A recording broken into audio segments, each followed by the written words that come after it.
returned this week back from my trip to Ghana, and I had an amazing time. So in this video in particular, I'm going to do a lot of different videos, but in this video in particular, I'm going to talk about the things that you need to do when you're preparing for your trip to Ghana, as well as, well, in that video, I'll talk about like malaria and that type of things, because those are sort of some of the things you need to do before your trip to Ghana. So first things first, you're definitely going to want to get a passport. I would probably suggest even getting your passport before you even book the tickets to Ghana. Or maybe you could do it at the same time if you know for sure when you're going, and if it's far enough in advance out that you will be able to get your passport in between time. But if you know, like next year or something, you're going to want to get your, you want to travel abroad. Well, not abroad, because it depends on where you are. But if you want to travel, if you're in the U.S. or, I don't know, I know that you need one if you're in different other countries, blah. But anyhow, get your passport. So that's one of the top things I would say. And I say to do that sooner than later because, for one, it could, when you do everything like together, it seems sort of expensive.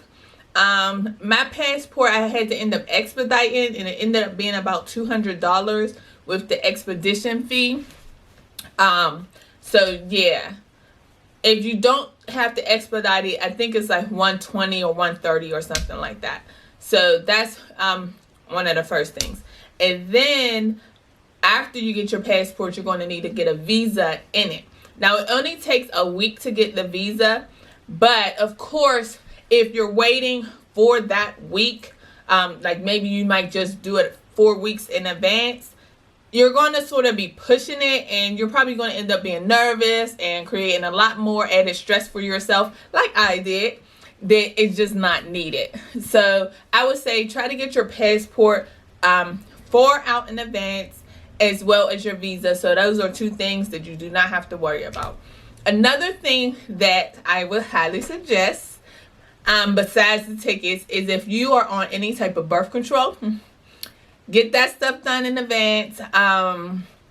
Any type of medications that you're on, do that far in advance, so that all of that stuff is already set up by the time you go for your trip. I sort of waited, and I was scrambling trying to get my doctor's appointments in, and it was like a month in advance that I was trying to do it, but that even a month wasn't long enough. Like I probably should have went to the doctor's maybe 2 to 3 months in advance, let them know. That way, if I wanted to at the time, I could have just already had the script written and just went and got the you know, the birth control in my situation. But if it was any other medication, you would just go, you know, get that filled at that time that you know that you would need, you know, on a trip. If you're like, whatever the case. But yeah, so yeah, any doctors, anything you need, you definitely want to do that in advance.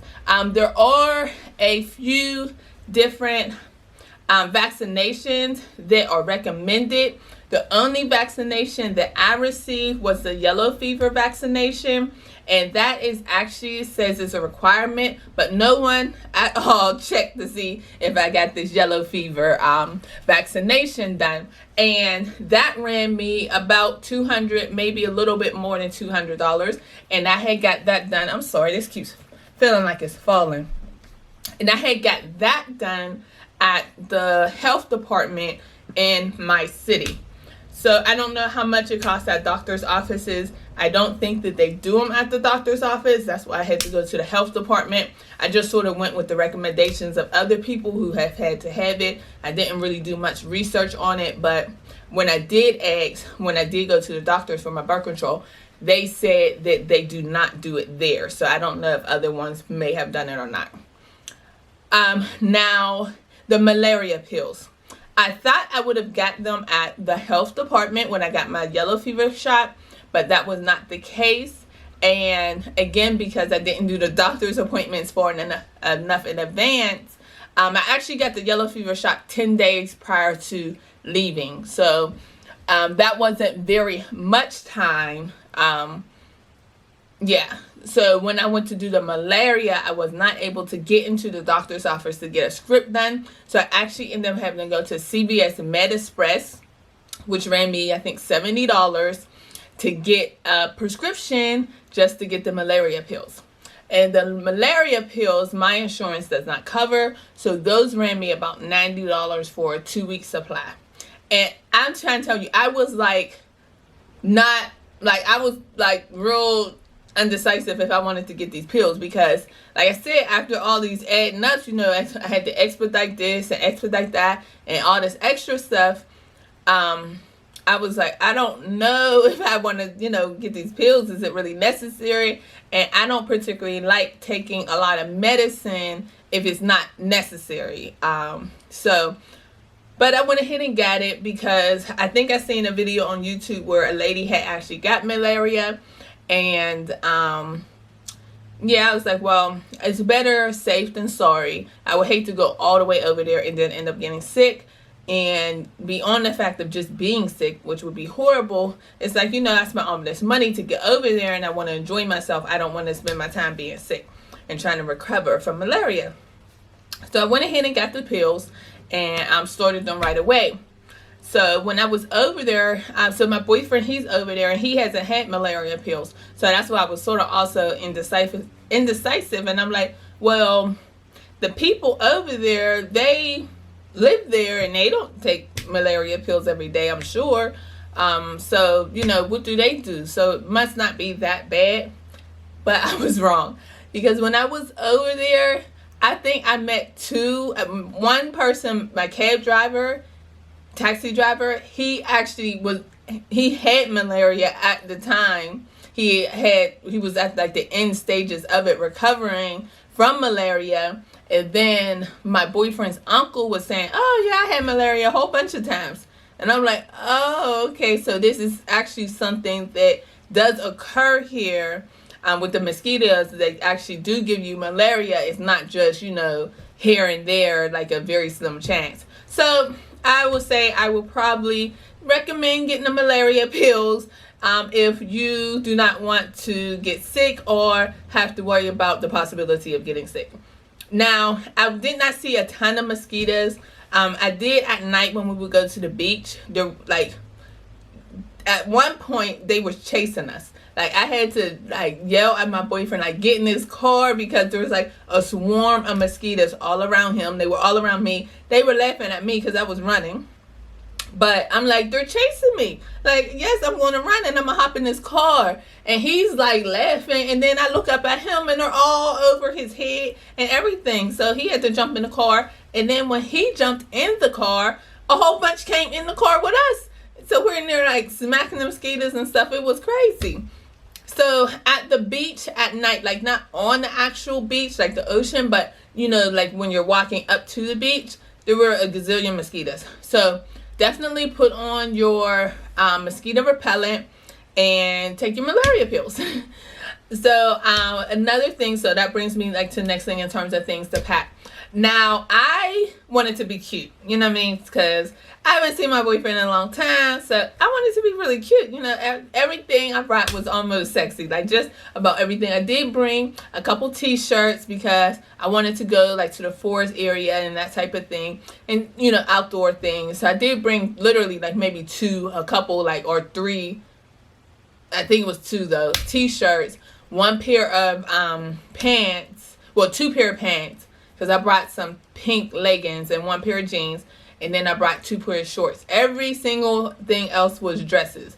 Dresses. Mainly cute, sexy dresses. So, yeah, I would probably say don't do that. They dress, you know, casual like most other places. They're sort of conservative, nothing too crazy. I didn't feel uncomfortable. But if you're one to feel uncomfortable easily, then you probably would want to just stick to your shorts, your pants, and shirts. You know, I did bring a light sweater, which I'm very happy because this time of year, which is September, it's a little bit cooler and a lot more rainy. So I was able to use that sweater. It's the only one I brought. I wish I brought more, but yeah. So I was happy about that. Now, tennis shoes. I brought one pair of tennis shoes, but okay guys, so my camera battery had died, but I'm gonna just pick off where I left off at, which I think I was talking about the clothing and about the fact that I did bring some tennis shoes, some Adidas, but I did not end up wearing them, I think, but one day, and the one day that I wore them, I knew I was going to be like inside, not outside, because a lot of the roads are not paved. So that means like they're not paved, and the dirt is sort of like a red color, like a very dark red color, little brown, but more like a red color. And a lot of the roads are not paved, so that dirt and dust just gets everywhere. So I would advise you to leave your good shoes at home, your good sneakers at home. There's no need for that because they're just going to get messed up while you're there. And like I said, just bring comfortable clothes, shorts, pants. I love the African print. A lot of the men, women, and children, mainly the men and women, wore their own like African print attire, which I absolutely loved. And I thought that looked a little bit more like dressy, but they just wear it like every day. So that was like really, really cool to me. But other than that, like if they're not wearing their African attire, then it's just a really casual look.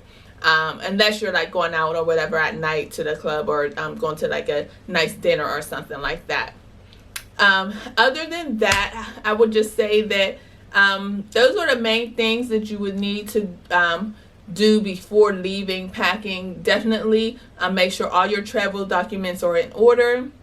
Your visa, your passport, maybe an ID, maybe get a copy of all of those items and email those to yourself. Oh, another very, very important thing is money. I meant to go to the bank before I left, but I didn't get a chance to pull out some money because I figured, I could just either do it in the airport or I could do it when I get to Ghana.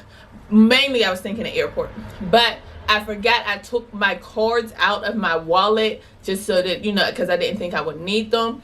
And so when I went to the airport, I was not able to use my one card, and the other card I had, I was able to use, but yeah, it didn't work out. So I ended up having to get the money when I was in Ghana. I ended up spending about $2,500 in the 2 weeks, and or maybe less than that, maybe like $2,000 in the 2 weeks. And in total, like with all the fees and things that I incurred while there, it ended up being a little bit like $55 in fees, just for getting my money while I was there. So definitely go to the bank before you leave. Pull out as much money as you think that you will need so that you don't have to pay those extra fees through your credit card or your bank. Other than that, those are all of the things that I can think of that you would want to do preparing for your trip abroad to Ghana. If there's anything else, just leave it down below. Like if there's anything else I missed, or if there's anything else I think of, I will leave it down below. Again, there will be a lot more videos coming up. I tried to do as much footage as I could possibly do. So yeah, I will talk to you guys later. Bye. Thanks for watching.